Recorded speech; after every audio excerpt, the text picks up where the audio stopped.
Buenos días, mis queridos hermanos. Le ruego a nuestro Dios que nos envíe su Espíritu, que nos capacite para poder entender su realidad, su perspectiva.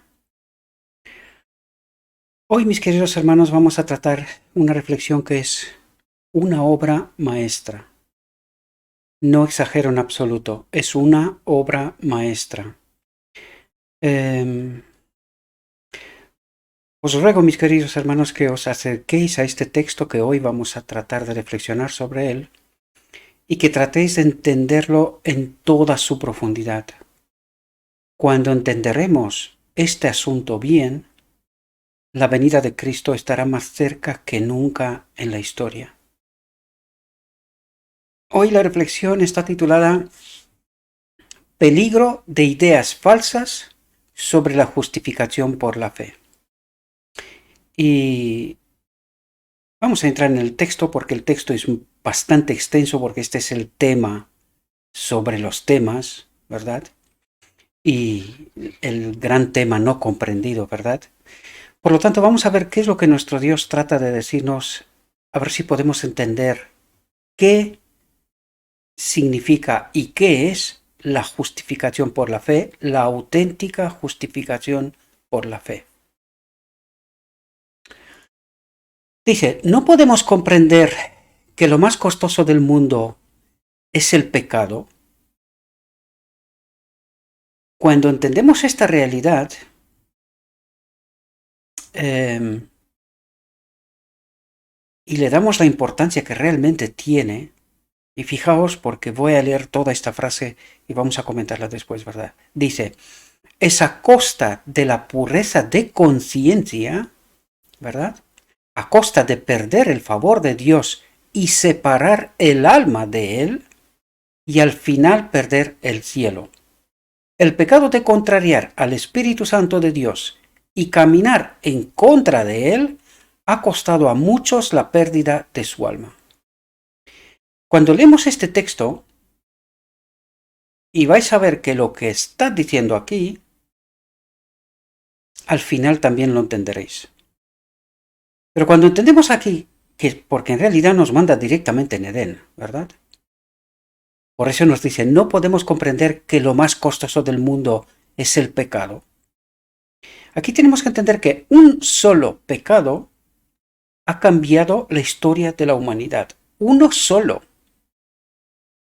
Y fijaos cuál es la consecuencia de este uno solo pecado. Un solo pecado. Dice, es a costa de la pureza de conciencia, a costa de perder el favor de Dios y separar el alma de Él. ¿Y qué es lo que nos trata de decir aquí?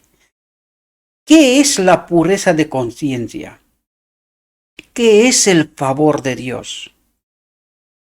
Pues es precisamente lo que hemos venido comentando en este ministerio y es precisamente lo que nos comentará en esta reflexión. Es la ley en Adán, el Espíritu de Dios en Adán, que es vida, por eso dice separar el alma de él. Debería de haber muerto en aquel mismo instante por un solo pecado. ¿Por qué subrayo esto? Porque vais a ver, mis queridos hermanos, que nosotros no le prestamos la atención que merece este asunto. Por eso nos permitimos la barbaridad de decir que vamos a pecar hasta que Cristo viene. Porque no entendemos la gravedad de lo que un solo pecado significa. Es muerte, desaparición eterna. ¿Por qué no ha pasado en el caso de Adán y por qué no pasa todavía en nuestro caso? Por la sangre de Cristo, por el sacrificio de Cristo, hasta el día final, cuando la suerte o se determina según hemos vivido nuestro final, ¿verdad? Y esta reflexión vendrá a ayudarnos a entender esta realidad, ¿verdad? Porque por eso está titulada El peligro de ideas falsas sobre la justificación por la fe. Porque las ideas falsas, es decir, la verdad contaminada, no salva. No salva. Esto significa, porque viene precisamente a señalar lo que nos dice aquí en la primera frase. No podemos comprender que lo más costoso del mundo es el pecado. Uno solo. Sigamos. ¿Quién puede medir las responsabilidades de la influencia de cada agente humano que nuestro Redentor ha comprado con el sacrificio de su propia vida? ¿Qué es lo que trata de decirnos aquí? Que no podemos entender lo que significa cuando un maestro o alguien predica falsas teorías.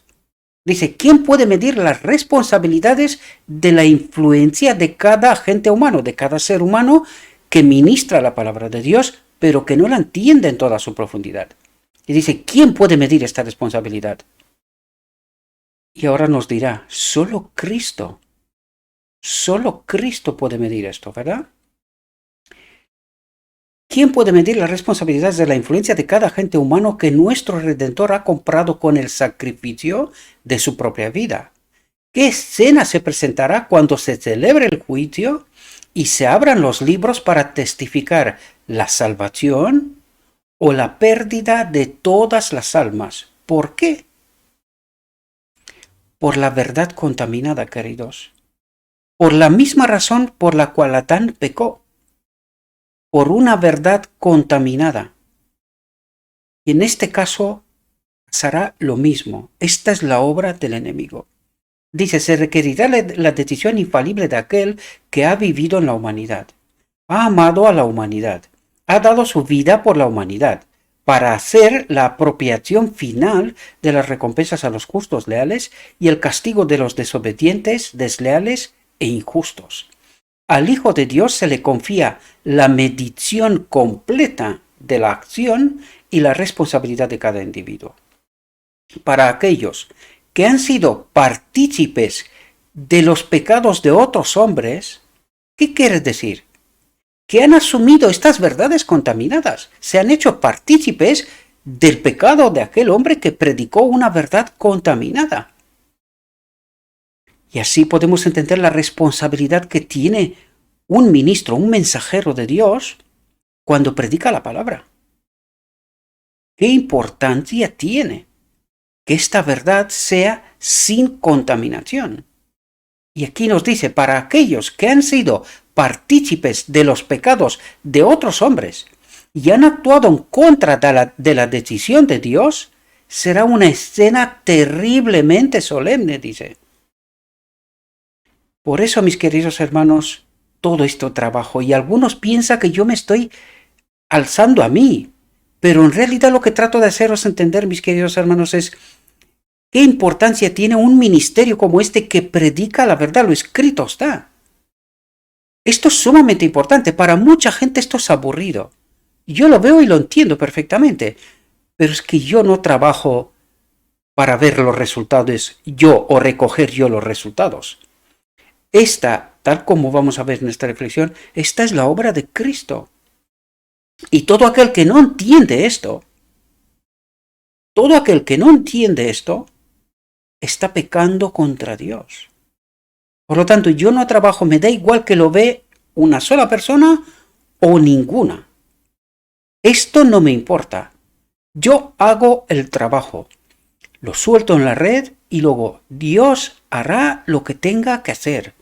Cada uno de los que los ven estos vídeos o no los ven, han tomado su decisión, ¿verdad? Han tomado una decisión. Y estarán los libros. Por eso dice, Cristo valorará esto. Él sí tiene la capacidad de hacerlo. Yo no. Yo humanamente puedo ver, analizar, y lo hago, ¿verdad? Analizo qué es lo que está pasando, pero no voy más allá, ¿verdad? Se me ha presentado una y otra vez el peligro de que como pueblo tengamos falsas ideas sobre la justificación por la fe. Y desgraciadamente, en esto estamos. Lo que ella vio en 1890, a apenas menos de 2 años, 1 año y pico de 1888, 1890, nos escribe esto. Es un mensaje enviado por Dios. Dice, se me ha presentado. ¿Por quién? Por Dios. Se me ha presentado una y otra vez el peligro de que como pueblo tengamos falsas ideas sobre la justificación por la fe. Se me ha mostrado durante años que Satanás obraría de manera especial para confundir la mente sobre este punto. Y este es el tema por excelencia. Se ha insistido mucho en la ley de Dios y se ha presentado a las congregaciones. Y aquí tenemos que entender, y por eso cuando yo presenté lo que pasó en 1888, ¿verdad? El resultado de aquella exposición, ¿verdad? Aquel seminario hecho por mis hermanos, y les dije que no habían entendido en realidad bien el asunto del 1888, pues aquí nos lo revela. Ellos habían descubierto la ley, insistían sobre la ley, por eso dice, se ha insistido mucho en la ley de Dios, en la obediencia a la ley de Dios, y se ha presentado a las congregaciones, y dice, casi tan desprovistas del conocimiento de Jesucristo y de su relación con la ley. Porque ¿de qué nos habla aquí? De la presencia de la ley en Cristo, del Padre en Cristo. Aquí ya hemos determinado quién es la ley, cómo se manifiesta la ley. Y es la misma presencia del Padre en Cristo, ¿verdad? Esto no es ninguna herejía, sino que está escrito en la Biblia, en los Evangelios, ¿verdad? El Padre habitaba en Cristo y nosotros no entendimos, porque esto fue lo que se rechazó en 1888. Exactamente esta relación de Jesucristo y de su relación con la ley. Esto no entendimos nosotros y no entendimos que esta es la solución de Dios. Este es el pacto eterno con todos los seres creados, no solamente con el hombre, sino que este es el principio vital, el pacto eterno en donde todos los seres creados, en todos los seres creados habita el Padre, ¿verdad? Ya lo vimos en el deseo de todas las gentes, el propósito eterno de Dios, ¿verdad? Y esto es precisamente lo que viene a revelarnos aquí y que nosotros no entendimos y que a partir de 1888 se forman dos alas, porque ella misma en esta misma reflexión hablará, se forman dos alas, la ala liberal y la ala conservadora, ¿verdad? A partir de ese momento ocurre esta separación, porque hasta en este momento ellos estaban con un solo entendimiento del Evangelio, ¿verdad? Con pequeñas discrepancias, pero con un solo entendimiento del Evangelio. A partir de ahí es cuando la iglesia se parte en dos, precisamente unos defendiendo la ala liberal, como dije yo, y otros defendiendo el ala conservadora, ¿verdad? La obediencia estricta a la ley. Y la obediencia estricta a la ley fue precisamente la causa del rechazo del mensaje de la justicia de Cristo, de la relación de Jesús con la ley.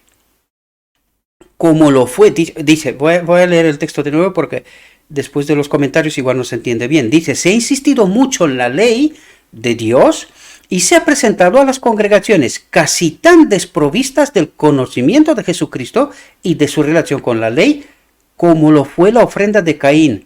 ¿Y cómo determina esta obediencia por nosotros mismos a la ley? Dice, la ofrenda de Caín. ¿Por qué? Porque no entendemos la relación de Cristo con la ley, ¿verdad? ¿Quién es su justicia? Porque este fue el mensaje de 1888. La justificación por la fe, la justicia de Cristo, ¿verdad? Y eso es lo que teníamos que entender. Desgraciadamente, al rechazarlo, no lo entendió. Por eso viene aquí explicando y advirtiendo sobre los peligros de las falsas ideas sobre la justificación por la fe. Dice, se me ha mostrado que muchos han sido alejados de la fe debido a las ideas mezcladas, ¿verdad? Contaminada, ¿verdad? Y confusas de la salvación, porque los ministros han trabajado de manera equivocada para alcanzar los corazones. El punto que se ha insistido en mi mente durante años, fijaos lo que dice, es la justicia imputada de Cristo. Pero no es lo que nosotros pensamos, porque es justo lo que estaba diciendo aquí, que los ministros han trabajado de manera equivocada para alcanzar los corazones. Y dice, el punto que se ha insistido en mi mente durante años es la justicia imputada de Cristo. pero entenderla bien. Es la obra del Espíritu de Cristo, del Espíritu Santo en nosotros, y esta es la justicia imputada de Cristo, aparte de su obra hasta la cruz, ¿verdad? Es la obra completa, conjunta y completa, ¿verdad? Dice, me ha sorprendido de que este asunto no se haya convertido en el tema de los discursos en nuestras iglesias de todo el país, dice. Cuando se me ha insistido tan constantemente en el asunto, y lo he convertido en el tema de casi todos los discursos y charlas que he dado a la gente. Por lo tanto, aquí podemos ver que la sierva del Señor habló sobre la justicia imputada de Cristo antes, con anterioridad de 1888. Pero en 1888, cuando John C. Waggoner viene y presenta la justicia de Cristo, ella tiene un cuadro claro, completo, de lo que ya venía entendiendo, ¿verdad? Ella con su marido, con James White, ya hablaban sobre este asunto de la justicia imputada de Cristo. Ya empezaban a entender, ¿verdad? Pero nunca lo había entendido con tanta claridad como cuando John C. Waggoner presenta el mensaje de 1888, la justicia de Cristo. Es decir, el Espíritu de Cristo en nuestro templo, el que nos hace obedientes, ¿verdad? Dice, al examinar, atentos lo que nos dice, porque tenemos que entender todo esto en el cuadro y el contexto de aquel momento y trasladarlo a este momento, ¿verdad? Dice, al examinar mis escritos de hace 15 y 20 años, encuentro que presentan el asunto bajo esta misma luz, que aquellos que entran en la solemne y sagrada obra del ministerio deben recibir primero una preparación en lecciones sobre las enseñanzas de Cristo y los apóstoles, porque era esta misma, ¿verdad? En principios vivos de piedad práctica. Deben ser educados con respeto a lo que constituye una fe sincera y viva. Dice, se envía a trabajar a muchos jóvenes que no comprenden el plan de salvación ni lo que es la verdadera conversión. De hecho, necesitan convertirse. Necesitamos ser iluminados en este punto, y los ministros necesitan ser educados para insistir más particularmente en los temas que explican la verdadera conversión, es decir, la justicia de Cristo, ¿verdad? Todos los que se bautizan deben dar evidencia de que se han convertido. No hay un punto en el que haya que insistir más, ni repetirlo con más frecuencia, ni establecerlo más firmemente en las mentes de todos, que la imposibilidad de que el hombre caído merezca algo por sus propias buenas obras. Dice, la salvación es por medio de la fe en Jesucristo solamente. Y viene a desarrollar precisamente este asunto para que se pueda entender bien alto y claro, ¿verdad? Cuando se investiga esta cuestión, nos duele el corazón al ver cuán triviales son los comentarios de quienes deberían entender el misterio de la piedad, dice. Hablan tan imprudentemente de las verdaderas ideas de nuestros hermanos. ¿Cuáles hermanos? John C. Waggoner, ¿verdad? Hablan tan imprudentemente de las verdaderas ideas de nuestros hermanos que profesan creer la verdad y enseñar la verdad. Están muy lejos de los hechos reales tal como se han expuesto ante mí.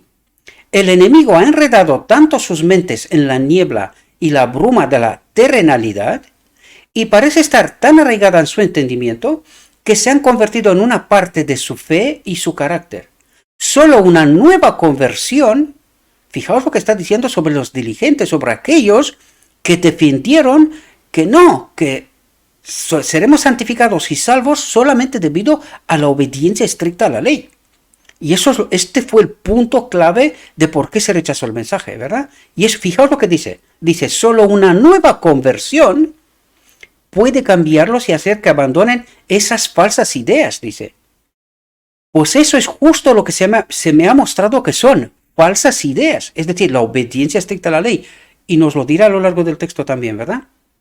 Se aferran a ellas como un hombre que se ahoga, se aferra a un salvavidas para evitar que se hunda y naufrague la fe. Cristo me ha dado palabras para hablar.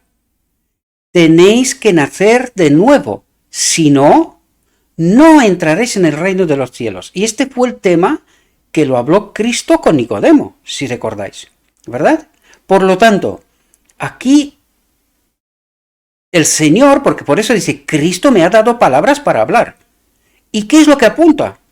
Justo al mensaje de la justicia de Cristo, el mensaje que presentaron Jones y Pagoner. ¿Y cuál era este mensaje? Fijaos lo que dice, tenéis que nacer de nuevo. ¿Cómo?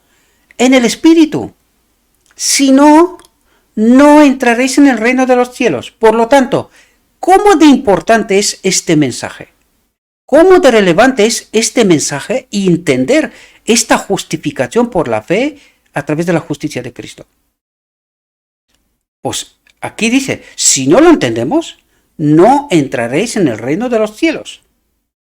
Por lo tanto, todos los que tienen la comprensión correcta de este asunto deben dejar de lado su espíritu polémico y buscar al Señor con todo su corazón. Es decir, hace un llamado sutil de que dejen de pelear por ideas, que entiendan el mensaje, que con humildad se arrepientan los que hablaron en contra de él, ¿verdad? Y que sigan al Señor, ¿verdad? Dice, entonces encontrarán a Cristo y podrán dar un carácter distintivo a su experiencia religiosa. Deben mantener este asunto, la sencillez de la verdadera piedad, claramente ante la gente en cada discurso. Esto llegará al corazón de cada alma hambrienta y sedienta que anhela llegar a la seguridad de la esperanza y la fe y la perfecta confianza en Dios por medio de nuestro Señor Jesucristo.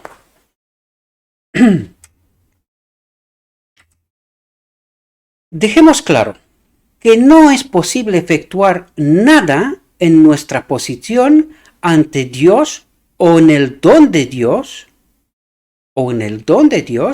para nosotros mediante el mérito de la criatura.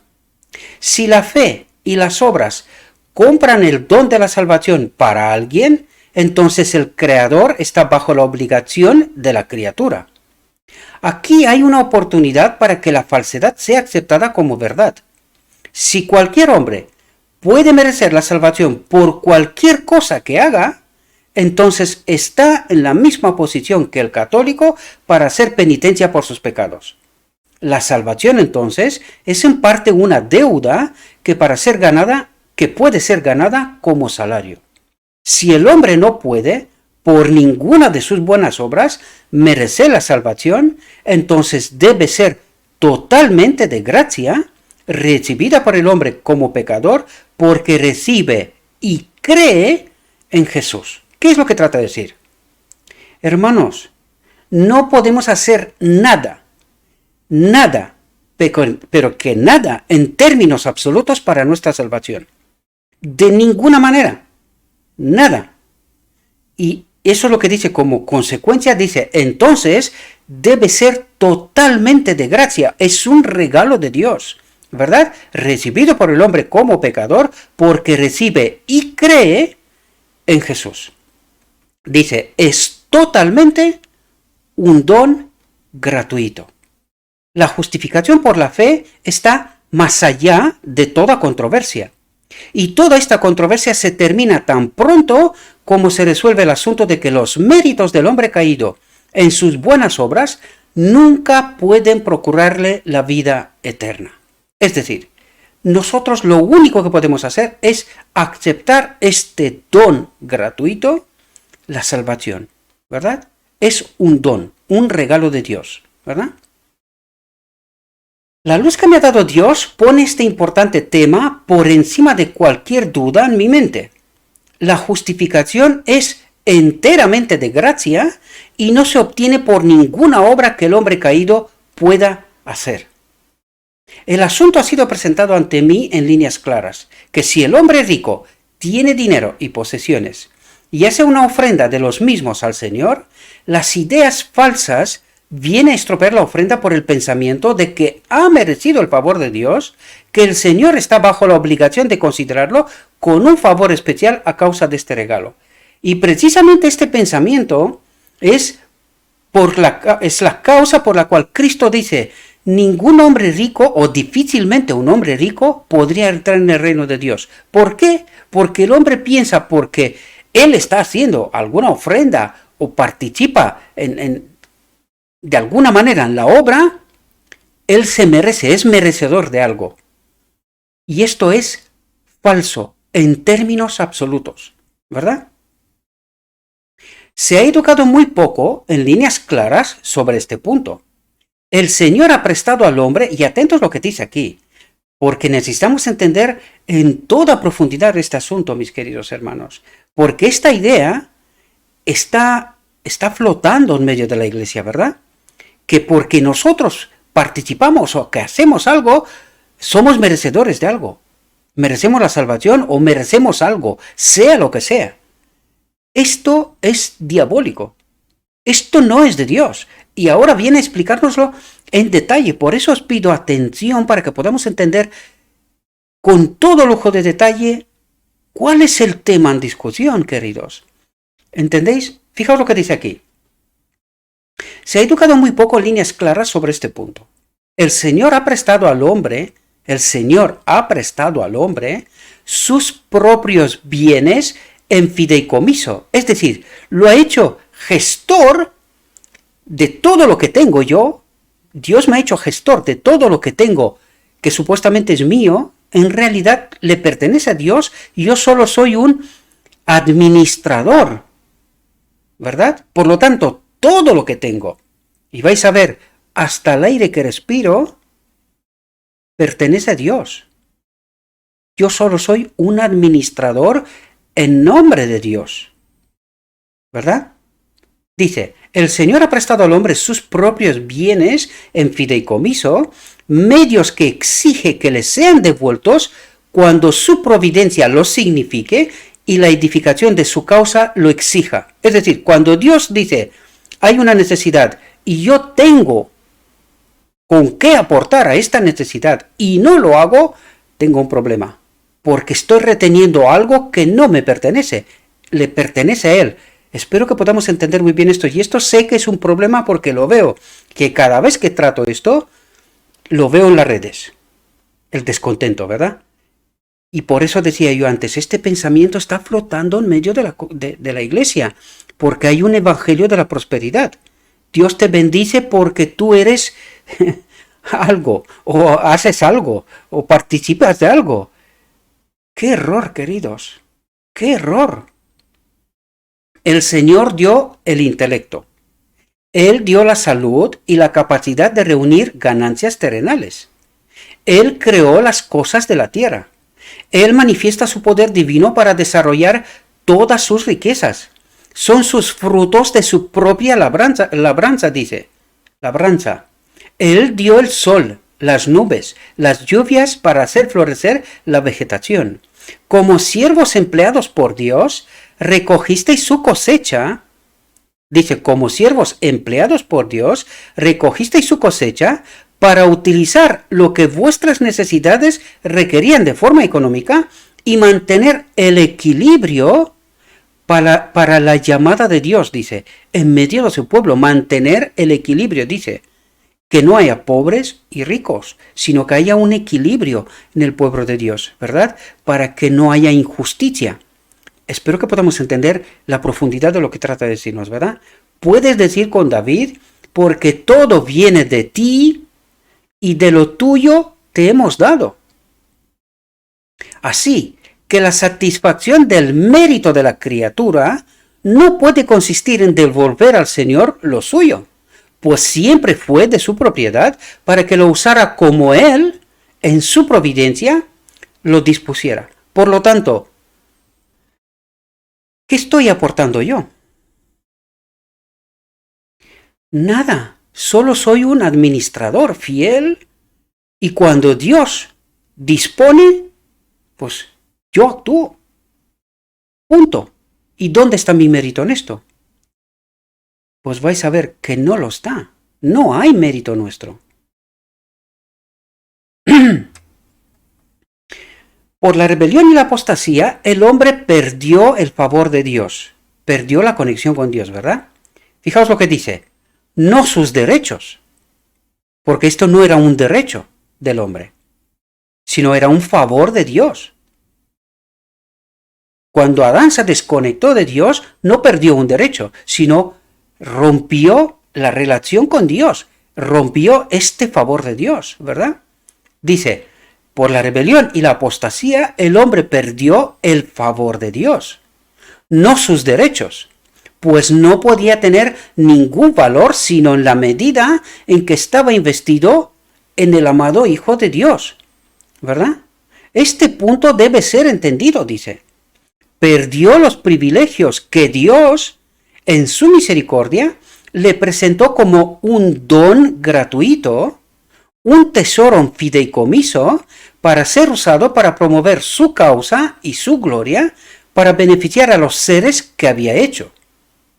En el momento en que la hechura de Dios rechazó la obediencia de las leyes del reino de Dios, ese momento se volvió desleal al gobierno de Dios y se hizo enteramente indigno de todas las bendiciones con las que Dios lo ha favorecido. Es decir, cuando Adán se desconecta de Dios, ¿verdad? Por culpa del pecado, pierde todos los favores, ¿verdad? Se vuelve desleal al gobierno de Dios, es decir, a la ley, al espíritu, ¿verdad? Esta fue la posición de la raza humana después de que el hombre, fijaos lo que dice aquí, porque es sumamente interesante, dice, el hombre se divorció de Dios por la transgresión. ¿Y qué ocurre al final del tiempo? En la boda del Cordero. Dios se casa de nuevo con el hombre, pero en esta ocasión por la obediencia. Se divorcia por la transgresión y se casa por la obediencia. ¿Entendéis el paralelismo? Dice, el hombre se divorció de Dios y Dios se casa con el hombre por la obediencia. ¿Entendéis? Entonces ya no tenía derecho a un soplo de aire. Fijaos lo que dice. Entonces, cuando el hombre se divorció de Dios por la transgresión, entonces ya no tenía derecho a un soplo de aire, un rayo de sol o una partícula de alimento. ¿Qué es lo que quiere decir? Que tenía que haber muerto, desaparecido en aquel mismo instante. ¿Por qué no pasó?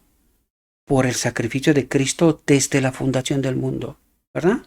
Y dice, y aquí nos lo explica, fijaos, dice, y la razón por la que el hombre no fue aniquilado, ¿qué está diciendo? Y la razón por la que el hombre no fue aniquilado, no desapareció, ¿verdad? Fue porque Dios lo amó tanto que hizo el regalo de su querido Hijo para que sufriera el castigo de su transgresión. Es decir, el hombre peca ¿y quién paga el precio? Dios. Lo paga Dios. ¿Entendéis el pacto eterno? ¿Quién obra a favor de la criatura? Constantemente, desde la eternidad hasta la eternidad. Pues este es el asunto que nosotros no logramos entender en toda su profundidad, mis queridos hermanos. Dice, Cristo se propuso convertirse en fiador y sustituto del hombre. Sustituto hasta la cruz y fiador, garante de su restauración y transformación, si es obediente, en la boda del Cordero, al final del tiempo, ¿verdad?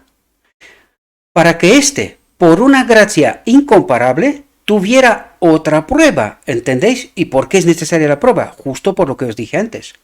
Él es fiador y sustituto, garantía. Si yo soy obediente, entiendo su obra, le permito que haga su obra, ¿verdad? Pues Él me da esta prueba precisamente para ver si en esta ocasión sí he entendido el plan de Dios, si sí estoy de acuerdo con el gobierno de Dios, como Dios creó el universo y lo gobierna, ¿verdad? A través de su ley, es decir, a través de su presencia en el templo de mi alma, ¿verdad? Una segunda aprobación, teniendo la experiencia de Adán y Eva como advertencia para no transgredir la ley de Dios como lo hicieron ellos. Y tú te lees esto y dices, ¿Cómo nos ha engañado el enemigo, verdad? Por un lado decimos, la ley quedó colgada en la cruz, por lo tanto no tiene ninguna validez, ya no hay ley. Y por el otro lado decimos, no podemos obedecer esta ley, por lo tanto pecamos hasta que Cristo viene. Y entendimos nosotros la realidad que nos dice aquí. Dice, teniendo la experiencia de Adán y Eva como advertencia, para no transgredir la ley de Dios como lo hicieron ellos. Y en la medida en que el hombre goza de las bendiciones de Dios, en el don de la luz del sol y el don del alimento, debe haber por parte del hombre una inclinación ante Dios en reconocimiento agradecido de que todas las cosas vienen de Dios. Todo lo que se le devuelve a él es solo suyo, que lo ha dado, ¿verdad? Dice, el hombre rompió la ley de Dios y a través del Redentor se hicieron nuevas, atentos a lo que dice aquí, porque es que nosotros una y otra vez nos vamos a los dos pactos, pero sin entender la auténtica profundidad, tanto del primero como del segundo. Dice, el hombre rompió la ley de Dios. ¿Cómo que rompió la ley de Dios? La conexión con el Espíritu de Dios, del Padre, ¿verdad? Y dice, el hombre rompió la ley de Dios. Rompió la conexión. Por lo tanto, ¿qué era la ley de Dios? La misma presencia de Él en este templo. Al romper la conexión, por eso nos dice, el hombre rompió la ley de Dios. El gobierno de Dios, la conexión con Dios, ¿verdad? Y a través del Redentor se hicieron nuevas y nuevas promesas sobre una base diferente, dice. ¿Cuál es esta base diferente? Sobre la letra. Y al hombre ahora le tenía que entender, o sea, le quedaba entender que necesitaba el Espíritu. Por eso estamos hablando de qué es lo que pasó en Sinaí. ¿Qué es lo que pasó en la venida de Cristo? ¿Qué es lo que pasó con el mensaje de 1888? ¿Qué es lo que trataba Dios de decirnos una y otra vez? Sin mi espíritu, no podéis obedecer la letra. ¿Entendéis? Y por eso nos dice que hicieron nuevas y nuevas promesas sobre una base diferente.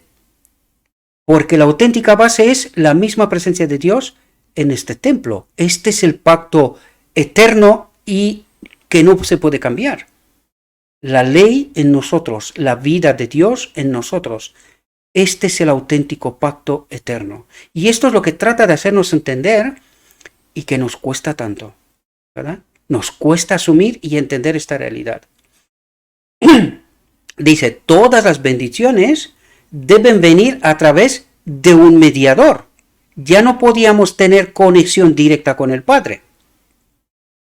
Ahora, cada miembro de la familia humana es entregado enteramente en las manos de Cristo. Y todo lo que poseemos, ya sea el don del dinero, de las casas, de las tierras, de las facultades de razonamiento, de la fuerza física, de los talentos intelectuales en esta vida presente y las bendiciones de la vida futura, son puestos en nuestra posesión como tesoros de Dios para ser gastados fielmente en beneficio del hombre.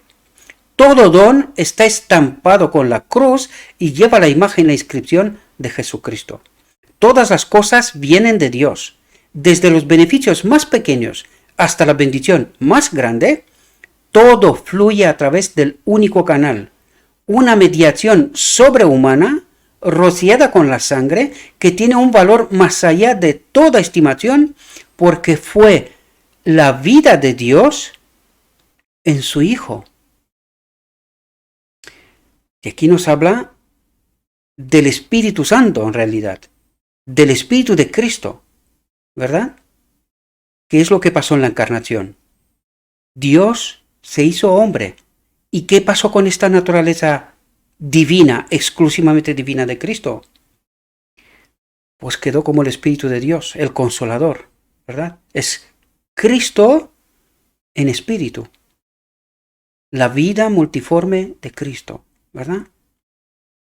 Ahora bien, ni un alma puede dar a Dios algo que no sea ya suyo. Tengan esto en cuenta. Todo viene de ti y de lo tuyo te hemos dado. Esto debe mantenerse ante la gente donde quiera que vayamos, que no poseemos nada. no podemos ofrecer nada en valor, en trabajo, en fe, que no hayamos recibido primero de Dios y sobre lo cual Él puede poner su mano en cualquier momento y decir, son míos, dones y bendiciones y dotes que te confié, no para enriquecerte, sino para mejorar sabiamente, para beneficiar al mundo. Y en esto consiste de que todo, por eso está la iglesia, queridos, por eso nos ha juntado Dios, para que entre todos cambiemos el mundo. Por eso estaba hablando en la reflexión anterior, si el mundo vería en la iglesia lo que realmente tendría que ver, no hace falta ni predicar, queridos. El mundo quisiera vivir en un mundo así, como viven los cristianos, los que tienen el nombre de Cristo sobre sí mismo, ¿verdad? Y eso es lo que trata de decir aquí. No para enriquecerte, para enorgullecerte, para vanagloriarte de quién eres tú, qué listo eres tú y qué potencial tienes tú, sino porque todo lo que Dios me ha entregado a mí es para el servicio de Él. Y cuando entendemos quién es la iglesia y quién es su cabeza, que es Cristo, y que todos mis hermanos son hermanos en Cristo, son iguales a mí o yo a ellos, entonces no me debería de costar nada, nada en términos absolutos en hacer lo que haga falta por mis hermanos. La creación pertenece a Dios. El Señor podría, al descuidar al hombre, detener su aliento de inmediato, dice. Todo lo que es y todo lo que tiene pertenece a Dios. El mundo entero es de Dios. Las casas del hombre, sus adquisiciones personales, todo lo que es valioso o brillante es dotación de Dios. Todo es un regalo suyo que debe ser devuelto a Dios para ayudar a cultivar el corazón del hombre, dice. Ayudar a cultivar el corazón del hombre. Es decir, a proclamar el Evangelio. A esto se refiere, ¿verdad? Las ofrendas más espléndidas pueden colocarse sobre el altar de Dios y los hombres alabarán, exaltarán y alabarán al dador por su liberalidad. ¿En qué? Todo viene de ti y de lo tuyo te hemos dado. Ninguna obra del hombre puede merecer para él el amor perdonador de Dios. Pero el amor de Dios que impregna el alma le llevará a hacer aquellas cosas que siempre fueron requeridas por Dios y que debe hacer con gusto.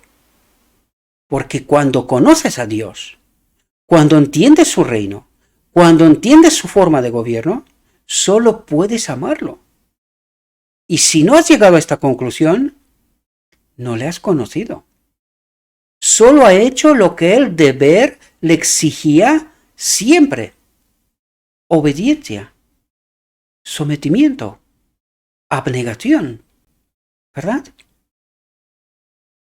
Los ángeles de Dios en el cielo, que nunca han caído, hacen su voluntad continuamente.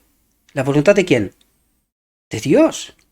En todo lo que hacen en sus atareados encargos de misericordia a nuestro mundo, protegiendo, guiando y guardando la obra de Dios durante siglos, tanto a los justos como a los injustos pueden decir con verdad, todo es tuyo, de lo tuyo te damos. Ojalá el ojo humano pudiera vislumbrar el servicio de los ángeles.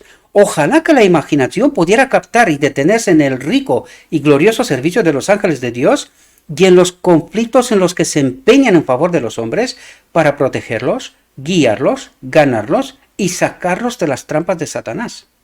Qué diferente sería la conducta, el sentimiento religioso. ¿Y entendéis de lo que nos habla? De lo que os contaba antes, de qué debería de ser la iglesia y que no haría falta ni abrir la boca. El mundo, viendo cómo viven los cristianos, quisieran ser parte de este pueblo. Y qué pena, ¿verdad? No entender la realidad de Dios, el gobierno de Dios, ¿verdad?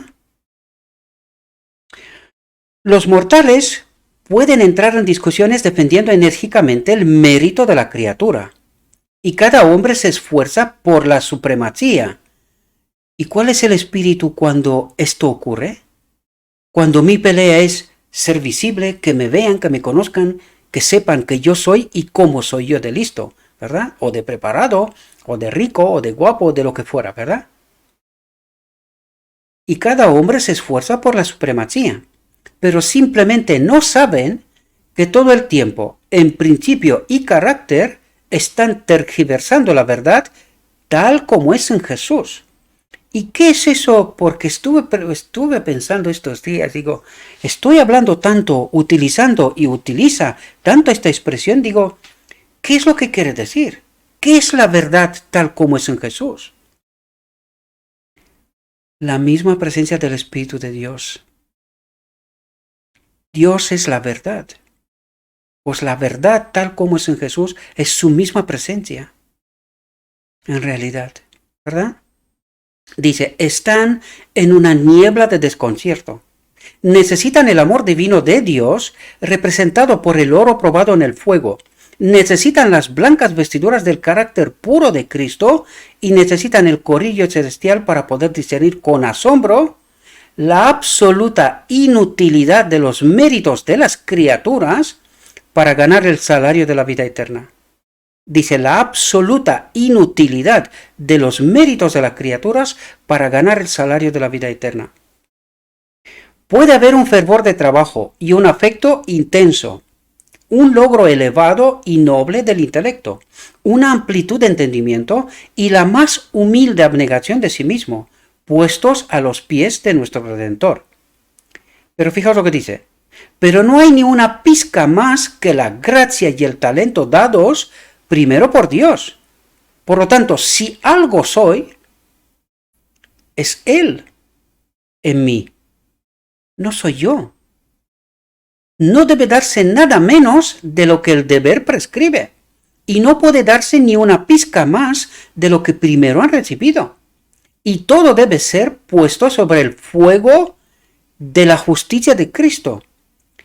El Espíritu de Cristo, ¿verdad? El fuego de la justicia de Cristo. Para limpiarlo de su olor terrenal antes de que se eleve en una nube de incienso fragrante al gran Jehová y sea aceptada como un dulce sabor. Por lo tanto, ¿qué son los méritos de Cristo? ¿Aquí lo entendemos? Dice, todo lo que estamos haciendo es a través del Espíritu de Cristo que nos da poder, nos capacita, ¿verdad? Y dice, la justicia de Cristo para limpiarlo de su olor terrenal, es decir, quitando de mi mente cualquier mérito que yo pienso que puedo tener.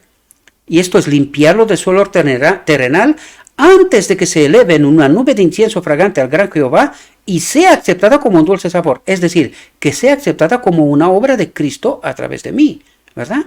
Y que yo entienda que esta obra es de Cristo, no es mía, porque todo lo que soy es Él.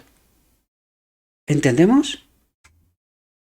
Pregunto, ¿cómo puedo presentar este asunto tal como es? El Señor Jesús imparte todos los poderes, toda la gracia, toda la penitencia, toda la inclinación, todo el perdón de los pecados, al presentar su justicia, que es su espíritu, para que el hombre la asuma por medio de la fe viva, que también es el don de Dios. Por lo tanto, ni siquiera la fe es nuestra, queridos. Lo único que hacemos nosotros es elegir someternos a Él o no. Pero hasta la fe, creer en Él, hasta esta le pertenece a Dios. Dice, si reunierais todo lo que es bueno y santo y noble y encantador en el hombre, y luego presentaréis el tema a los ángeles de Dios como si tuvieran parte en la salvación del alma humana o en el mérito, dice, la proposición sería rechazada como una traición. ¿Por qué? Porque diríamos que es nuestra obra, cuando en realidad es la obra de Cristo. Por eso dice, hasta los ángeles rechazaría esto como una traición a Dios, una desobediencia. ¿Podemos entender la profundidad de todo esto?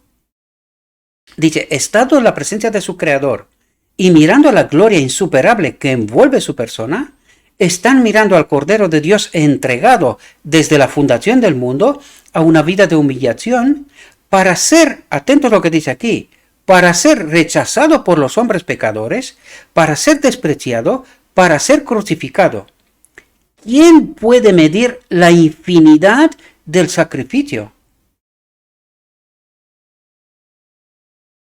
Quizás apenas en el cielo lograremos entender esta realidad. Dice, Cristo se hizo pobre por nosotros para que nosotros, por su pobreza, nos enriqueciéramos.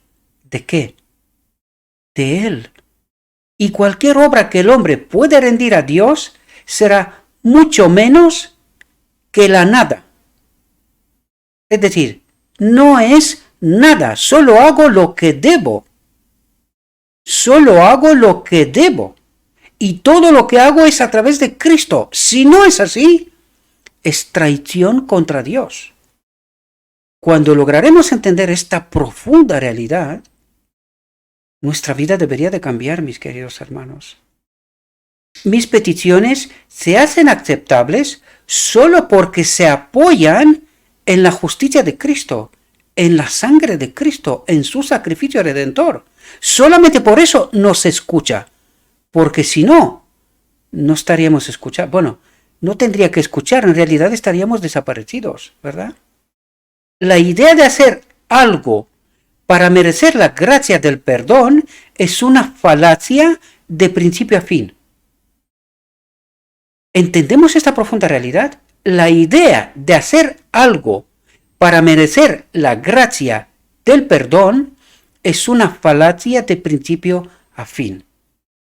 Porque solo tenemos que recibirlo, someternos a esta obra redentora. Nosotros no podemos hacer nada. Y eso es lo que trató de explicarnos hasta aquí. Si nada es mío, ¿cómo puedo hacer algo? Es como decirle a un muerto que haga algo. ¿Puede hacer algo? No. Entonces, ¿de qué te vas a vanagloriar? ¿O qué es lo que tú puedes hacer para merecerte siquiera el perdón? Nada. Solo tienes que aceptarlo y someterte al gobierno de Dios. Punto. Señor, en mi mano no traigo ningún precio. Simplemente a tu cruz me aferro. Al sacrificio de Cristo, a la sangre, ¿verdad? El hombre no puede realizar ninguna hazaña digna de alabanza que le dé alguna gloria. Los hombres tienen la costumbre de glorificar a los hombres y exaltar a los hombres. Y esto es adoración al hombre. Apostasía. La gran pregunta es, ¿puede ocurrir esto en medio del pueblo de Dios?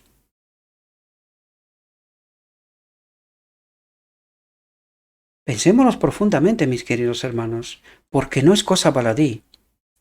Toda nuestra adoración, toda, incluso de los ministros, ellos mismos, tendrían que ser los más humildes, en realidad, y nunca jamás permitir que nadie les intente siquiera levantar un poco, glorificar de alguna manera. Esto no se debe permitir, porque toda la gloria es para Dios. Entonces, ¿cómo vamos a glorificar nosotros a los hombres? Cuando estos hombres, todo lo que son Cristo. Proviene de Cristo. Y nosotros adoramos al hombre olvidándonos de dónde proviene todo. Y esto es apostasía, queridos. Necesitamos entender esto. Esta es la profunda realidad.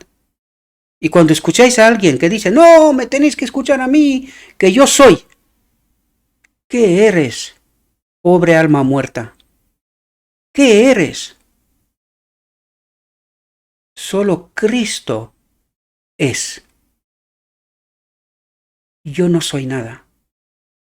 Me da escalofríos verlo, dice Dios.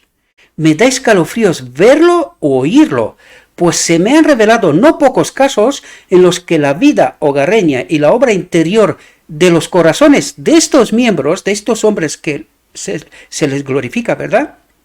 Dice, están llenos de egoísmo, porque creen que se lo merece, porque están donde están por algún tipo de mérito suyo. Están corrompidos, contaminados, viles, y nada que provenga de todas sus acciones, dice, de todas sus acciones, puede elevarlos ante Dios, pues todo lo que hacen es una abominación a sus ojos, dice. Y esto no significa que los ministros no están llamados por Dios, aquellos que predican la palabra de Dios. Sí, pero en el momento que se creen que están con algo superiores a sus hermanos, han caído de la gracia.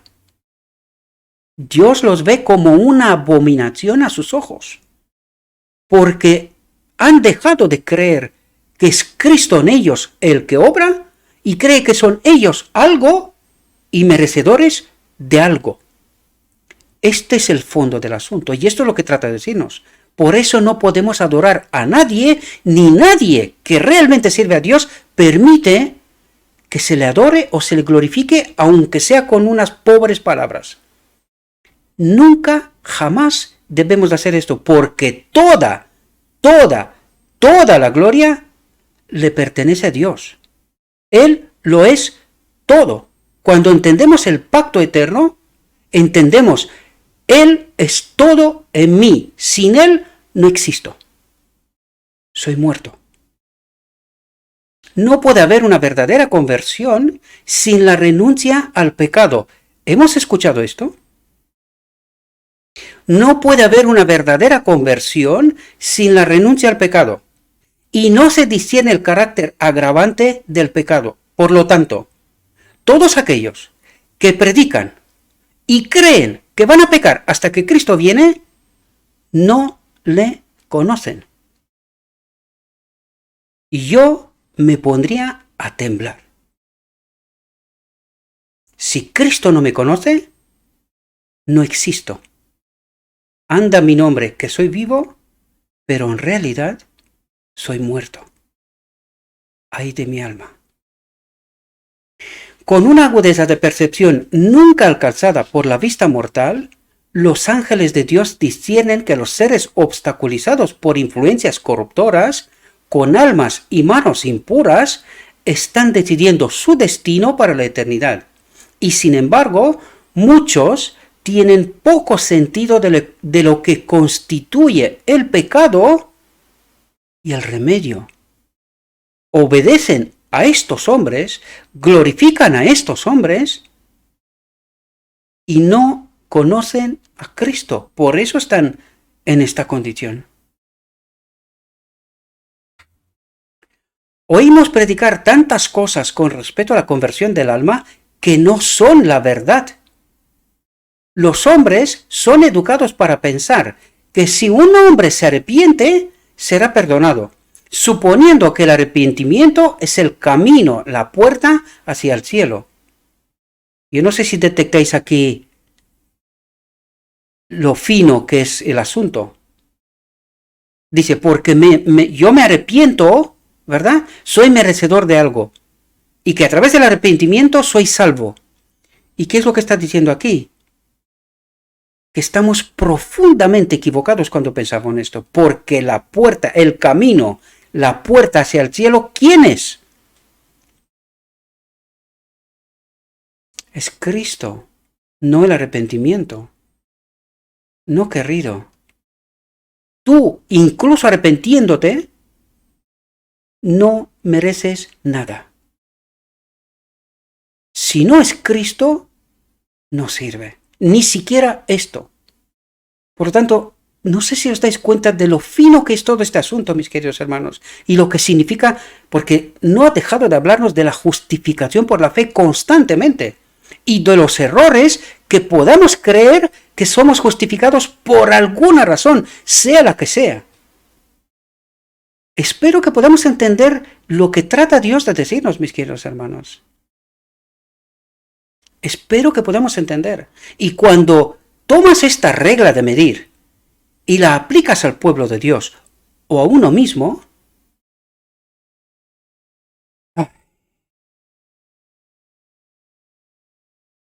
somos hombres muertos. Porque creemos, ya lo dije antes, en medio de nosotros flota en el aire, que porque nosotros estamos haciendo algo, somos merecedores de algo.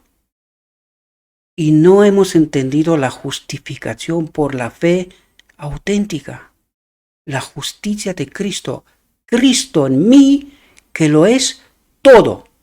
Y si no está Cristo en mí, soy muerto.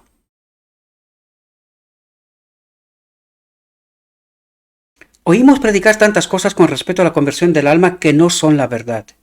Los hombres son educados para pensar que si un hombre se arrepiente, será perdonado, suponiendo que el arrepentimiento es el camino, la puerta hacia el cielo, que hay un cierto valor asumido en el arrepentimiento para comprar para él el perdón. ¿Entendéis lo fino que es el asunto? ¿Verdad? ¿Puede el hombre arrepentirse de sí mismo? ¿Os dais cuenta? Dice, ¿puede el hombre arrepentirse de sí mismo? No más de lo que puede perdonarse a sí mismo. Por lo tanto, como decía antes, lo único que puedo es aferrarme a la cruz de Cristo y que Él lo haga todo. Que Él lo haga todo. Porque no tengo nada que ofrecer. O sea, no hay nada que le pueda ofrecer a Cristo. Nada. Solo elegirle a Él. Elegirle. Porque a partir de ahí, hasta la fe es a través de Cristo. Las lágrimas, los suspiros, las resoluciones, todo esto no es más que el ejercicio adecuado de las facultades que Dios ha dado al hombre, y el alejamiento del pecado en la enmienda de una vida que es de Dios. ¿Dónde está el mérito en el hombre para ganar su salvación o para poner ante Dios algo que sea valioso y excelente? ¿Puede una ofrenda de dinero, casas, tierras colocarse en la lista de merecedores? Y tajantemente dice, imposible. Imposible. Existe el peligro de considerar la justificación por la fe como un mérito de la fe. Fijaos, antes nos habló del arrepentimiento y ahora nos habla de la fe, del hecho que nosotros creemos, ¿verdad? Y dice, existe el peligro de considerar la justificación por la fe como un mérito de la fe. Es decir, un mérito que porque yo creo, esto es un mérito en sí mismo. Eso es lo que trata de decirnos. Y dice, cuando tomas la justicia de Cristo como un regalo gratuito, eres justificado gratuitamente a través de la redención de Cristo. Y dice, ¿qué es la fe? La sustancia, atentos a lo que dice, la sustancia de lo que se espera. ¿Cuándo? Cuando Cristo habita en mí. Y un paso más allá, cuando nuestra naturaleza será cambiada en la boda del Cordero, en el decreto divino. Por lo tanto, ¿qué es la fe? La sustancia de lo que se espera, la evidencia de lo que no se ve, la obra del Espíritu de Dios en nosotros. Esto es, ¿verdad? Dice, es un asentimiento del entendimiento a las palabras de Dios que vincula el corazón, la mente, en una consagración voluntaria y un servicio a Dios, quien dio el entendimiento, quien movió el corazón, quien primero atrajo a la mente para ver a Cristo en la cruz del Calvario. Por lo tanto, ¿es mía la fe o proviene de Él? ¿Entendéis lo que está diciendo? La fe es rendir a Dios, atentos a lo que dice aquí, la fe es rendir a Dios las facultades intelectuales, abandonar la mente y la voluntad a Dios y hacer de Cristo la única puerta para entrar en el reino de los cielos. Esta es la fe. Esta es la auténtica fe. ¿Verdad? Una sumisión, una abnegación total y completa, teniendo como ejemplo al mismo Cristo, al Padre, a Dios. Esta es la fe. Someterme a su voluntad. Y la pregunta es, ¿y qué es lo que yo hago por mi voluntad? Si todo es de Él, cuando hago yo por mí, ¿qué ocurre? Que es abominación. Ay. Por lo tanto, ¿cuánto de importante es entender y cuidar esta conexión vital con Cristo. Como cada elección, cada pensamiento, cada decisión de mi vida ha de ser conforme con Él, con su voluntad. Si no es así, es abominación ante Dios. Cuando los hombres aprendan que no pueden ganar la justicia por su propio mérito de obras, y miren con firme y entera confianza a Jesucristo como su única esperanza, no habrá tanto del yo y tampoco de Jesús. Las almas y los cuerpos están manchados y contaminados por el pecado. El corazón está alejado de Dios, y sin embargo muchos se esfuerzan en sus propias fuerzas finitas por ganar la salvación por medio de buenas obras. Piensan que Jesús hará parte de la salvación, ellos deben hacer el resto. Qué error, ¿verdad? Estos son el ala conservadora, ¿verdad? Hemos de obedecer la ley. Fue el error de 1888, que todavía persiste hoy. Enseguida nos hablará de esto también, ¿verdad? Necesitan ver por fe la justicia de Cristo como su única esperanza para el tiempo y para la eternidad. ¿Y de qué nos habla aquí, mis queridos hermanos? Del pacto eterno de Dios. Su ley, su presencia en este templo lo es todo. Esta es nuestra justicia, porque la justicia de Cristo era la presencia del Padre en él. Por lo tanto, la presencia de Cristo en este templo es la ley, es la eternidad, es todo.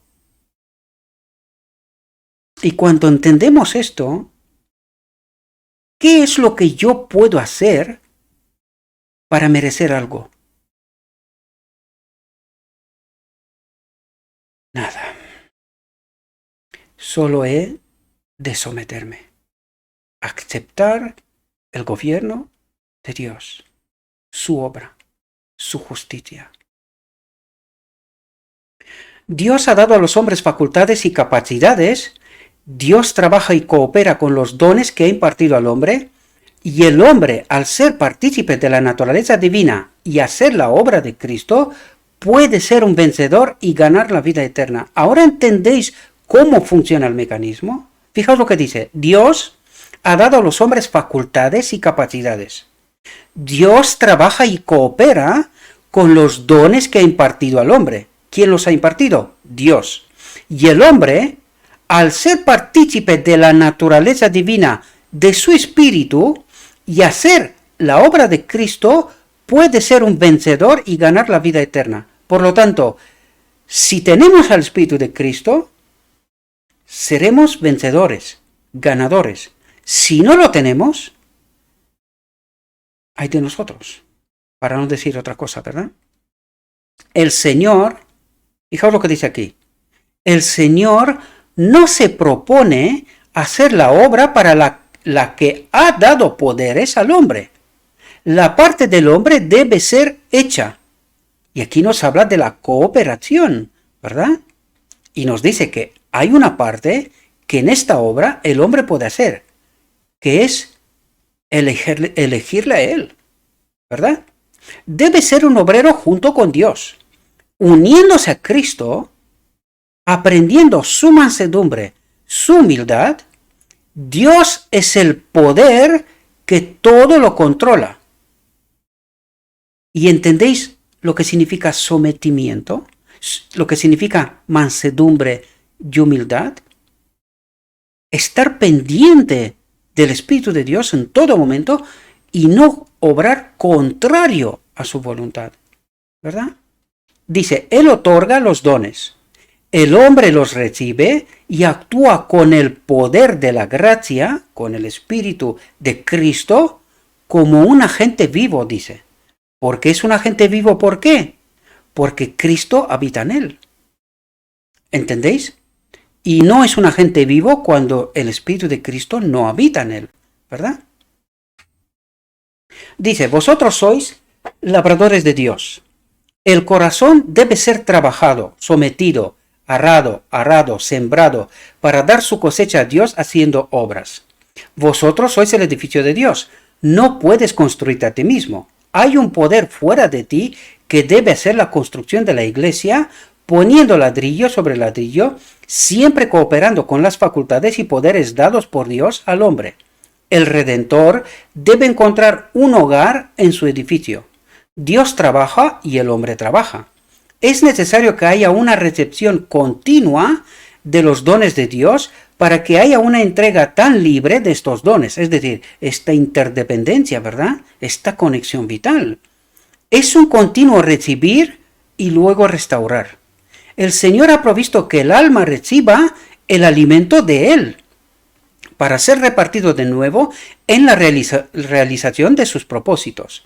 Para que haya un derrame, debe haber un ingreso de la divinidad a la humanidad. Es decir, este rebosar que hablamos en reflexiones anteriores, ¿verdad? Dice, para que haya un derrame, debe haber un ingreso de la divinidad a la humanidad. Es decir, ser llenados por el Espíritu, ¿verdad? Habitaré en ellos, dice, y caminaré en ellos. El pacto eterno. ¿Entendéis? El propósito de Dios, que Él habite en todo ser creado, ¿verdad? El templo del alma ha de ser sagrado, santo, puro e inmaculado. Por lo tanto, ¿dónde cabe aquí pecamos hasta que Cristo viene? No entra, queridos. Y todos aquellos que predican y creen y viven esto, no conocen a Cristo. No conocen a Cristo. El templo del alma ha de ser sagrado, santo, puro e inmaculado.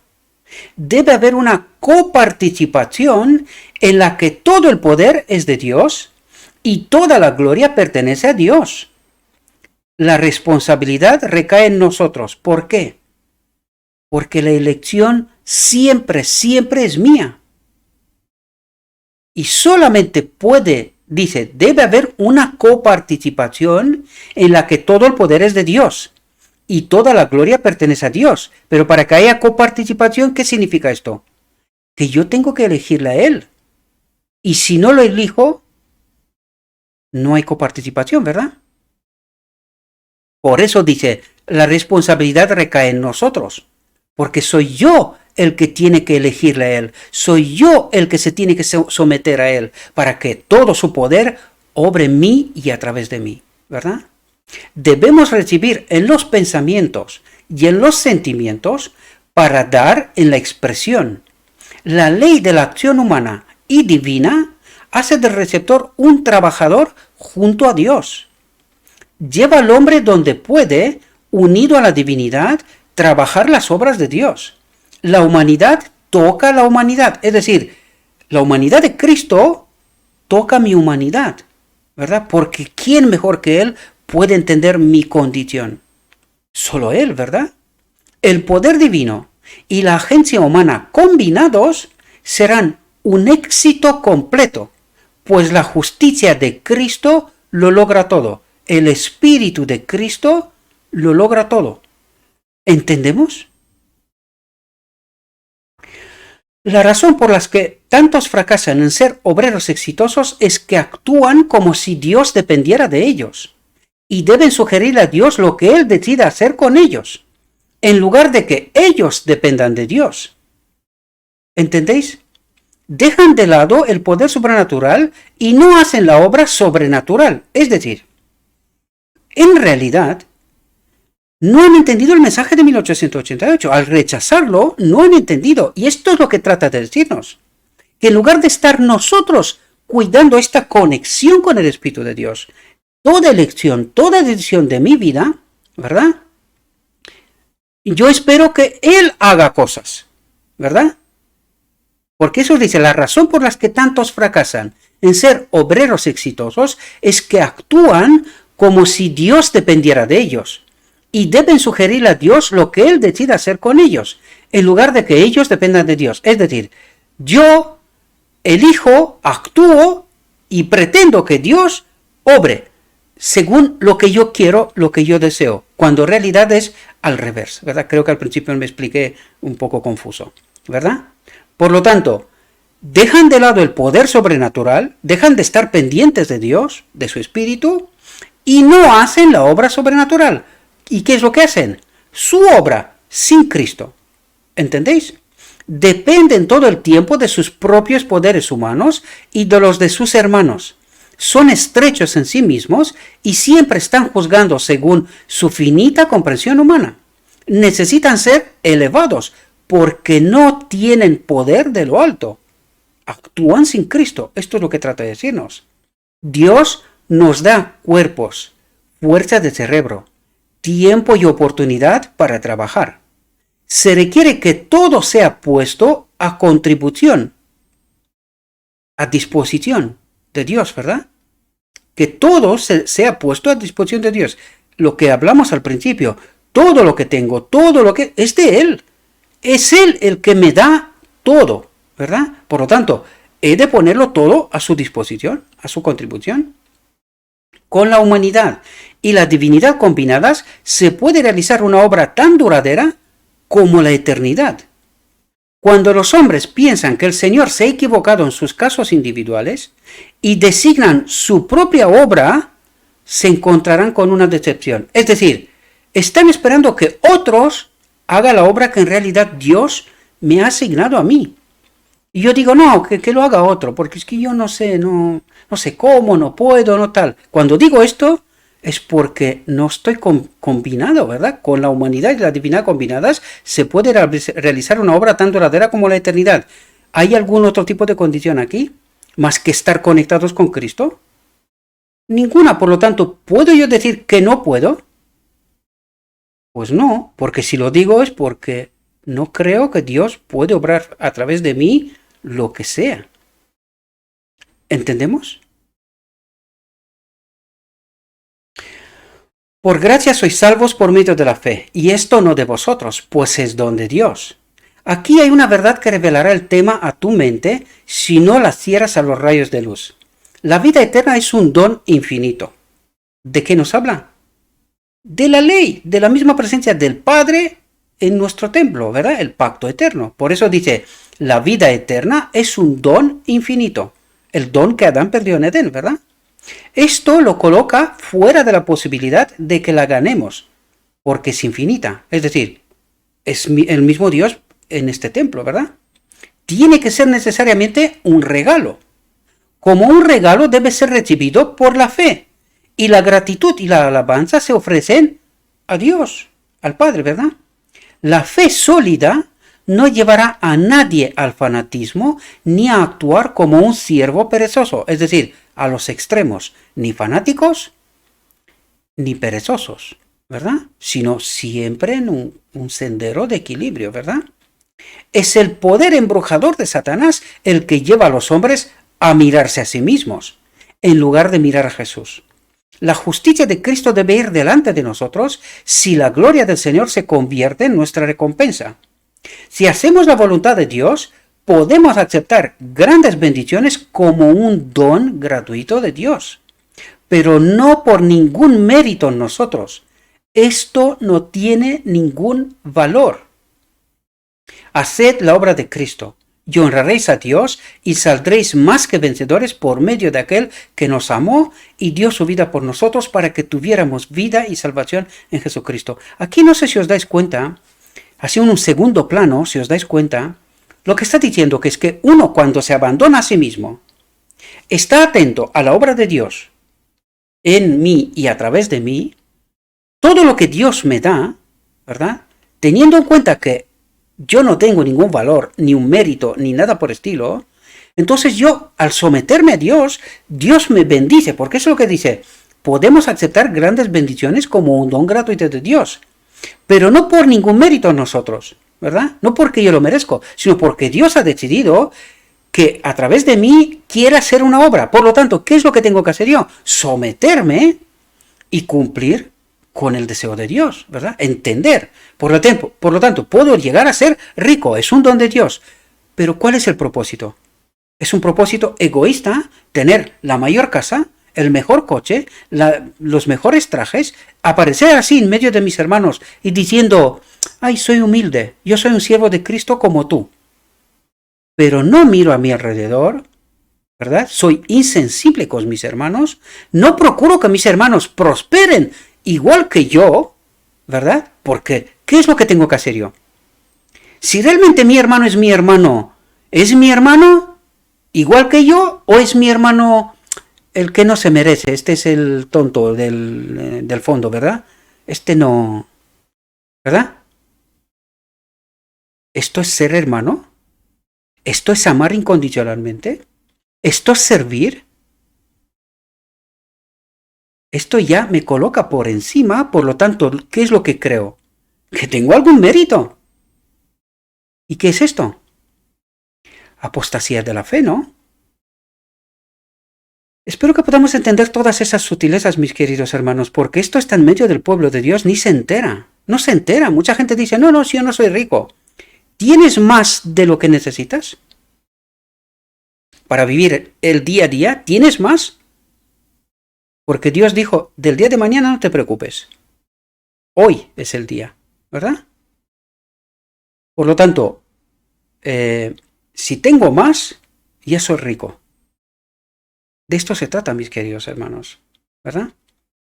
Dios trata de demostrar a través de su pueblo otro mundo, en medio de este mundo. Porque Cristo dijo, el reino de Dios se ha acercado a vosotros. Y está el Espíritu de Cristo aquí, siendo manso y humilde como Él, actuando como Él, ser sometido a la voluntad de Dios en todo momento. Y esto es lo que Cristo quiere demostrar. Y esto es lo que tendrá que demostrar la última generación, glorificando a Dios en todas las cosas. En todas las cosas. Haced la obra de Cristo y honraréis a Dios y saldréis más que vencedores por medio de aquel que nos amó y dio su vida por nosotros para que tuviéramos vida y salvación en Jesucristo. La justificación por la fe tan pervertida por algunos. Dijo el apóstol Pablo, ¿no sabéis que los injustos no heredarán el reino de Dios? ¿Entendéis de lo que habla aquí? De lo que acabo de decir los santos. Como ejemplo, hay muchos ejemplos, pero tenemos que reflexionar por nosotros mismos también, ¿verdad? Y si erráis algunos de vosotros, y así erráis algunos de vosotros, pero habéis sido lavados, pero habéis sido santificados, pero habéis sido justificados en el nombre de nuestro Señor Jesús, y por el Espíritu de nuestro Dios. La ausencia de devoción, piedad y santificación del hombre exterior viene por negar a Jesucristo nuestra justicia. ¿Entendéis lo que nos está diciendo? Porque no se ve en medio de nosotros eso porque Cristo no habita en nosotros, queridos. La ausencia de devoción, piedad y santificación del hombre exterior, es decir, del hombre que se ve, ¿verdad?, viene por negar a Jesucristo nuestra justicia, ¿verdad? No entender quién obra en nosotros todo. Por lo tanto, en el hombre exterior esto no se ve. Y ahora levantemos esta regla de medir a la iglesia. ¿Está Cristo en medio de nosotros? ¿De verdad? Dice, el amor de Dios necesita ser cultivado constantemente. ¿Qué quiere decir aquí? Que hemos de preservar esta conexión con su Espíritu. El amor de Dios, el Espíritu de Dios necesita ser cultivado constantemente. ¿Entendemos? Oh, cómo clama mi corazón al Dios vivo por la mente de Jesucristo. Quiero perder de vista al yo. Quiero trabajar con todos los poderes que soy capaz de ejercer para salvar a las almas por las que Cristo ha hecho el sacrificio infinito de su propia y preciosa vida. Debo buscar la sabiduría diariamente para saber cómo tratar con las almas que están atrapadas por las trampas de Satanás.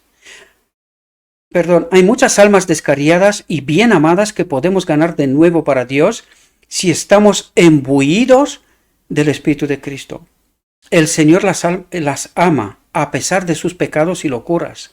Él dio a su único y llamado Hijo para salvarlos, y fue porque los amó que envió a su Hijo al mundo para que todo aquel que cree en Él no perezca, sino que tenga vida eterna.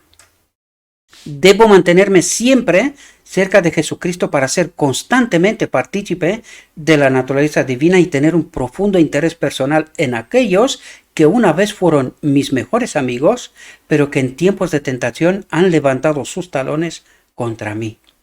El amor de Cristo no debe extinguirse en el alma. Los prejuicios contra mí no pueden convertirme en lo que ellos creen que soy y no me sentiré duro hacia ellos. Pero cuando veo a mis propios hermanos en la fe, hombres responsables, trabajando en las tinieblas, me duele el corazón. Aquí la sierva habla sobre sí misma después de lo que había pasado en 1888 y que todavía no había terminado las consecuencias. En 1991 ya la mandan para Australia, ¿verdad? Aquí estamos en 1890. 1891 ya la mandan para Australia, ¿verdad? Hartos de las admonestaciones, ¿verdad?, que Dios les hacía a través de ella, ¿verdad? Por eso dice, pero cuando veo a mis propios hermanos en la fe, hombres responsables, trabajando en las tinieblas, me duele el corazón. No me han perjudicado a mí, sino al Señor Jesús, que me ha delegado para que les lleve su mensaje. ¿Entendéis? ¿Y con quién la pagan ellos? Con la sierva, ¿verdad? Y ahora no puedo sino llorar al pensar en las naturalezas sufrientes y obstinadas que no se rinden ante la evidencia. Llevan una apariencia de despreocupación, pero no es la verdad. Con gusto cambiarían su relación conmigo y con aquellos a quienes han agraviado profundamente con sus pensamientos, con sus palabras, con su influencia. Atentos lo que dice aquí, cosa que no ha ocurrido. Si pudieran evitar la humillación de decir, he cometido un error, confieso mis faltas, ¿me perdonarás? La voluntad activa y obstinada evade los mismos puntos que tendrán que enfrentar si sus almas se recuperan y se convierten. Es decir, si entenderían que necesitan pedir perdón a Dios, han ofendido a Dios, ¿verdad? Y a la sierva también, pero a Dios. Si pedirían perdón, volverían a restablecer esta conexión con el Espíritu, volverían a entender el mensaje de la justicia de Cristo, ¿verdad? Pero desgraciadamente no lo están haciendo. Eso es lo que trata de decirnos, ¿verdad? La voluntad altiva y obstinada evade los mismos puntos que tendrán que enfrentar, es decir, que tendrán que pedir perdón en algún momento, si es que lo harán, ¿verdad? Si sus almas se recuperan y se convierten. O nunca romperán el hechizo de Satanás que está sobre ellos. Aguantarán su orgullo hasta el final del tiempo, ¿verdad? ¿Cómo anhela mi corazón verlos libres de la obra del enemigo, ¿verdad? Y no en los fuertes engaños de Satanás. Mientras, atentos a lo que dice aquí, porque dice una cosa tremenda. Yo lo dije en alguna reflexión y muchos se molestaron, ¿verdad? Pero es la verdad, es la pura verdad. Fijaos lo que dice aquí. Mientras una clase pervierte la doctrina de la justificación por la fe y descuida el cumplimiento de las condiciones establecidas en la palabra de Dios, es decir, si me amáis, guardad mis mandamientos, descuidan la ley, esta es la clase liberal, ¿verdad? Dice, hay un error igual de grande por parte de los que dicen creer y obedecer los mandamientos de Dios. Y estos son los que trataban de esforzarse en ser santos a través de la obediencia de la ley. Dice, pero que se oponen a los preciosos rayos de luz. ¿Cuáles rayos de luz? Al mensaje de la justicia de Cristo, porque esta clase fue la que rechazó este mensaje, ¿verdad?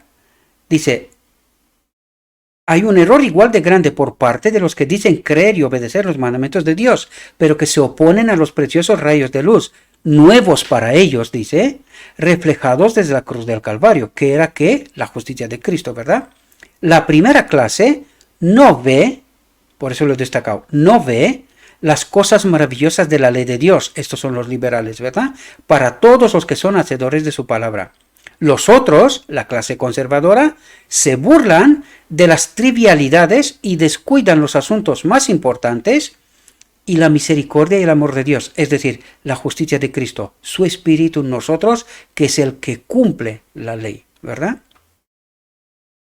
Muchos han perdido mucho al no haber abierto los ojos de su entendimiento para discernir las maravillas de la ley de Dios. Por una parte, los religiosos generalmente han divorciado la ley y el evangelio, mientras que nosotros, los adventistas, por otra parte, casi hemos hecho lo mismo desde otro punto de vista. Nos hemos separado del Espíritu, ¿verdad? No hemos presentado ante la gente la justicia de Cristo, que era el mensaje que les fue enviado, ¿verdad? Y el significado completo de su gran plan de redención, ¿verdad? Hemos dejado de lado a Cristo y su incomparable amor. Hemos introducido teorías y razonamientos y hemos predicado discursos argumentativos, pero no entendimos la justicia de Cristo, ¿verdad? Hombres no convertidos se han parado en los púlpitos a sermonear. Sus propios corazones nunca han experimentado, mediante una fe viva, aferrada y confiada, la dulce evidencia del perdón de sus pecados. ¿Cómo? A través de la justicia de Cristo, ¿verdad? ¿Cómo pueden entonces predicar el amor, la simpatía, el perdón de Dios por todos los pecados? ¿Cómo pueden decir, mira y vive? Mirando la cruz del Calvario tendrán el deseo de llevar la cruz. El Redentor del mundo colgó en la cruz del Calvario. El Redentor del mundo colgó en la cruz del Calvario. Aquí la traducción está un poco rara. Contemplad al Salvador del mundo, en quien habitaba toda la plenitud de la divinidad corporalmente. ¿Qué es lo que está diciendo aquí? Está hablando de la justicia de Cristo. ¿Quién? El Padre en él. Contemplad al Salvador del mundo, a Cristo, en quien habitaba toda la plenitud de la divinidad corporalmente. ¿Quién? El Padre, ¿verdad? ¿Puede alguien mirar y contemplar el sacrificio del amado Hijo de Dios y no derretirse y quebrantar su corazón, dispuesto a entregarse a Dios en cuerpo y alma? Que este punto quede plenamente establecido en cada mente.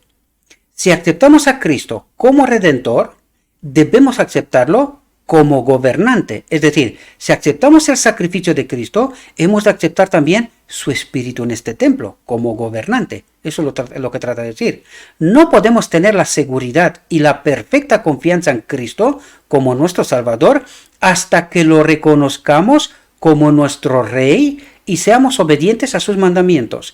Así evidenciamos nuestra lealtad a Dios. Es decir, hasta que no entendemos y no aceptamos a Cristo, su Espíritu, en este templo y nos sometemos en obediencia a Él, no somos leales a Dios. Por lo tanto, por eso dice aquí, no podemos tener la seguridad y la perfecta confianza en Cristo como nuestro Salvador hasta que lo reconozcamos como nuestro Rey, aquí, ¿verdad? Y seamos obedientes a sus mandamientos. Es solamente entonces cuando así evidenciamos nuestra lealtad a Dios. Tenemos entonces el anillo genuino en nuestra fe, pues es una fe que obra. Funciona por amor, por el Espíritu. Díganlo de corazón, Señor, creo que tú has muerto para redimir mi alma. Si tú has dado tanto valor al alma como para dar tu vida por la mía, yo respondo. Entrego mi vida y todas sus posibilidades en toda mi debilidad a tu custodia. Haz tu obra, ¿verdad? Eso es lo que trata de decir. Haz tu obra, ¿verdad? La voluntad debe ser llevada a una completa armonía con la voluntad de Dios.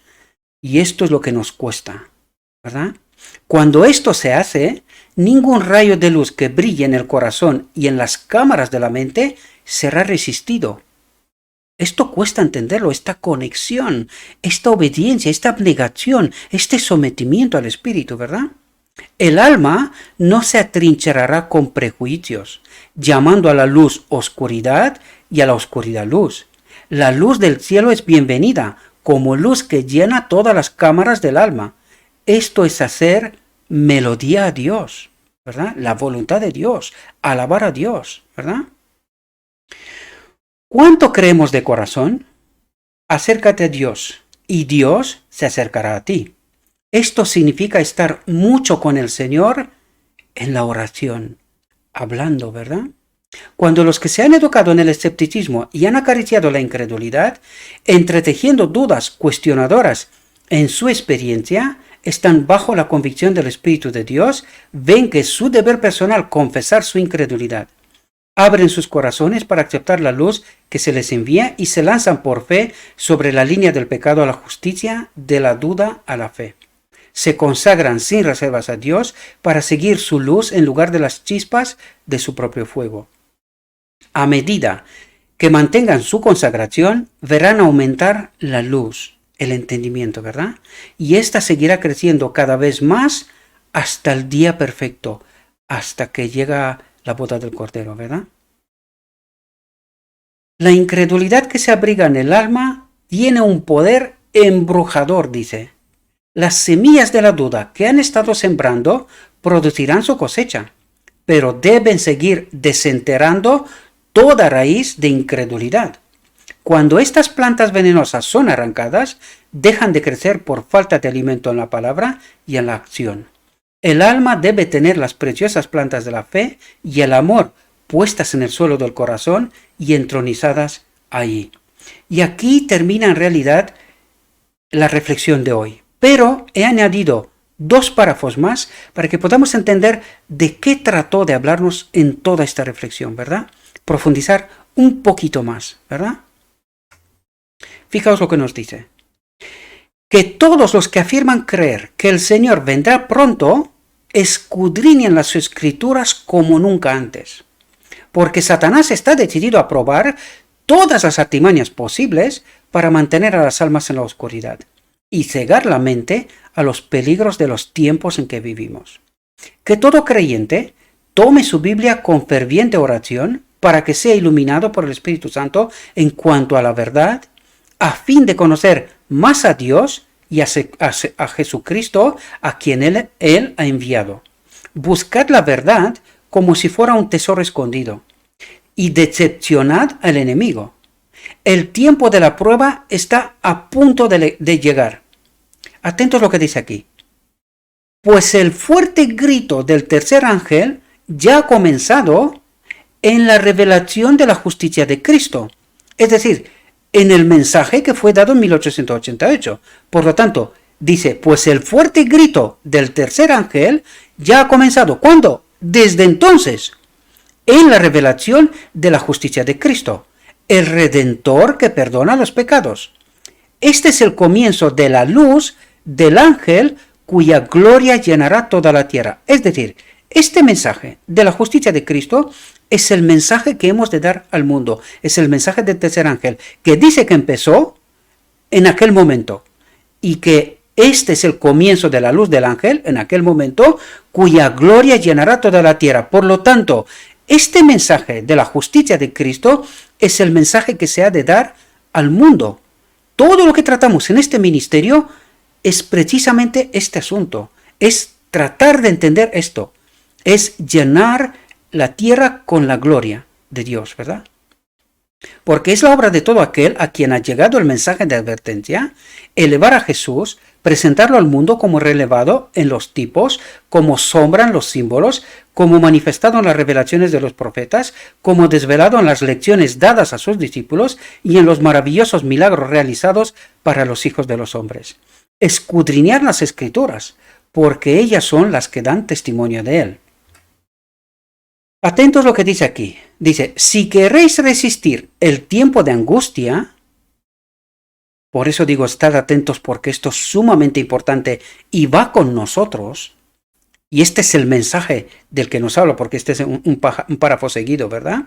Dice, si queréis resistir el tiempo de angustia, debéis conocer a Cristo y apropiaros del don de su justicia. ¿Cuál? Su Espíritu, ¿verdad? Que Él imputa al pecador arrepentido. La sabiduría humana no servirá para idear un plan de salvación. La filosofía humana es vana. Los frutos de los poderes más elevados del hombre son inútiles. ¿Qué es lo que trata de decirnos? Que la ley colgada en la cruz es una falsedad. No servirá para ser salvos. Que pecamos hasta que Cristo viene no servirá.